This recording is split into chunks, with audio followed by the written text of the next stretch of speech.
તો આ તરફ વડોદરામાં ડાંગરની ખરીદી હજુ ના થતા હવે ખેડૂતો મૂંઝવણમાં મુકાયા। ટેકાના ભાવે ખરીદી શરૂ ન થતા ડભોઈના ખેડૂતો મુશ્કેલીમાં। તાત્કાલિક અસરથી ડાંગરની ખરીદી શરૂ કરવા ખેડૂતોની માંગ છે। વડોદરા જિલ્લામાં સૌથી વધુ ડાંગર પકવે છે ડભોઈ તાલુકો, અને સરકારે ટેકાના ભાવે ખરીદી શરૂ ન કરતા ખેડૂતોની મુશ્કેલી વધી છે। ડાંગર વેચાય નહીં ત્યાં સુધી રવિ પાક લેવા પણ અશક્ય। સરકારે ડાંગરને ટેકાનો ભાવ 7,136 જાહેર કર્યો છે। વેપારીઓ ખેડૂતો પાસેથી માત્ર 5,000ના ભાવે માગી રહ્યા છે ડાંગર। ઉલ્લેખનીય છે કે ડભોઈ તાલુકામાં 21,000 હેક્ટર જમીન પર ડાંગરનું વાવેતર થયું છે।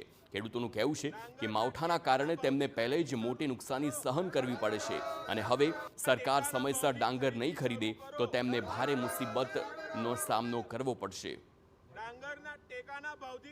અત્યારે અમારી ડાંગર તૈયાર થઈ ગઈ છે। વરસાદથી તો ઘણું નુકસાન છે, પણ જેટલો બચેલો માલ છે એ સરકારે જાહેરાત કરી છે એ પ્રમાણે MSPથી ખરીદી હજુ શરૂ થઈ નથી। વારંવાર અમે તપાસ કરવા જઈએ છીએ ગોડાઉન પર, તો ત્યાંના અધિકારી એવું કહે છે કે અમને હજુ કંઈ ઉપરથી માહિતી મળી નથી કે કોઈ અમને કહેવામાં આવ્યું નથી કે ખરીદી કરો।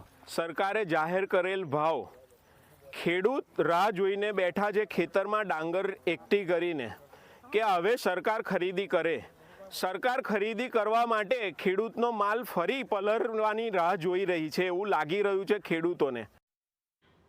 તો આ તરફ ડાંગરની